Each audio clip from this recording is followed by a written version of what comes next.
नमस्कार श्रोते हो. तर आज आपण पाहणार आहोत. ठरलं तर या मालिकेमध्ये आता इमोशनल ड्रामा थोडासा कमी झालेला आहे, तरीही ते अधूनमधून थोडं दाखवतातच.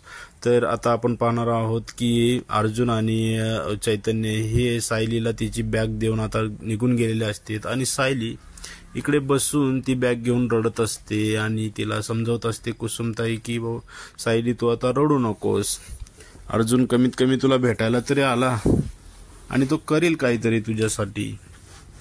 तेव्हा सायली आता उठून तिचं ते मंगळसूत्र जे असतं ना तुटलेलं ते ववत असते आणि ते ववून झाल्यानंतर ते मंगळसूत्र सायली ती तिच्या गळ्यामध्ये घालत असते आणि ते घालून तिला खूप छान असं फिलिंग येत असते. आणि इकडे हे सर्व पाहून कुसुमताई खूपच इमोशनल होते आणि तिलाही खूप रडायला येत असते की सायलीसोबत हे सर्व काय होतंय म्हणून ती पण खूप इमोशनल झालेली असते. तर आता त्यांनी त्यानंतरनं इकडे पुढे दाखवले आहे की पूर्ण आजी, कल्पना आणि अस्मिता हे सर्व हॉलमध्ये बसलेले असतात आणि अस्मिता ही विमलला जोरजोरात आवाज देत असते की विमल, विमल तू माझा कॉफी का देत नाहीये लवकर. तेव्हा विमल धावत पळत किचन मधून येते आणि अस्मिताला कॉफी देत असते. तेव्हा अस्मिता बोलते की एवढा लेट का देतेस तू, तुला कामं होत नाहीत का. तेव्हा पूर्ण आजी विमलला म्हणत असते की विमल आता तुझी खूप दमछाक होत असेल ना. तेव्हा कल्पनाही तिथं असते आणि ती पण तिला म्हणत असते की विमल मी तुला काही मदत करू का.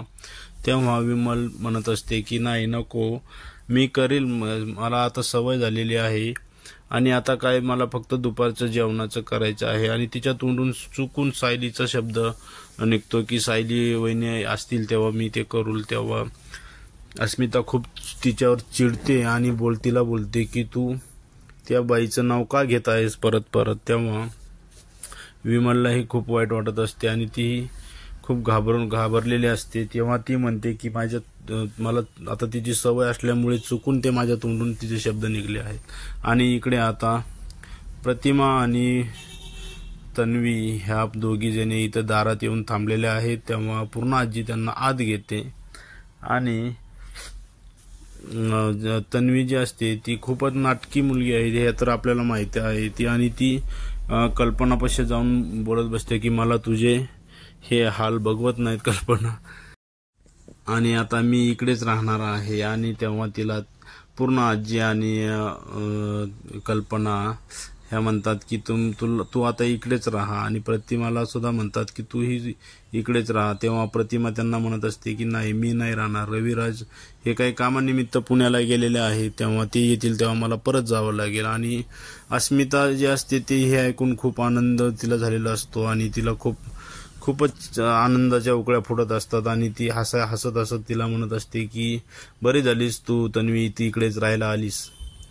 आणि तेव्हा पूर्ण आजी खूप खुश असते आणि त्यानंतर त्यांचं बोलणं चालू असतं की कल्पनाही त्यांना म्हणत असते की मला त्या बाईपेक्षा तर सायलीपेक्षा तर तन्वीच खूप छान वाटत आहे. आणि हे सर्व यांचं बोलणे अर्जुन इकडे दारात उभा राहून ऐकत असतो आणि त्याला खूप प्रचंड राग येत असतो आणि तो तिथे फक्त त्यांचं बोलणं ऐकत असतो. तेवढ्यात तन्वी त्याच्यापाशी जाऊन म्हणते की अर्जुन आता तू काही काळजी करू नको, आता मी इकडे आली आहे तर मी आता सर्व ठीक करीन. तेव्हा अर्जुन खूप चिडतो आणि तिथून निघून जातो. तेव्हा पूर्ण आजी तन्वीला स्वतः जवळ बोलवतात आणि गळ्यात तिच्या मिठी घालून म्हणतात की तू किती गोड मुलगी आहेस, आम्हाला तर तुझा खूप राग यायचा. तेव्हा तन्वी जी आहे ती खूपच कपटी मुलगी आहे हे तर आपल्याला माहित आहे आणि ती आता मनातल्या मनात म्हणते की म्हातारे तुम्ही 1.5 वर्षापासून एवढी मेहनत घेते ते काय उगीच नाही, आता तुझं घर आणि तुम्ही सगळ्यांना कसं माझ्या तालावर नाचवते ना हे तुम्ही बघाच. तर श्रोते हो, आपण आता पुढील भागामध्ये काय होणार आहे मी तुम्हाला तुमच्या पुढे लवकरच हे घेऊन येईल. त्यामुळे तुम्ही चॅनलला सबस्क्राईब करायला विसरू नका. धन्यवाद.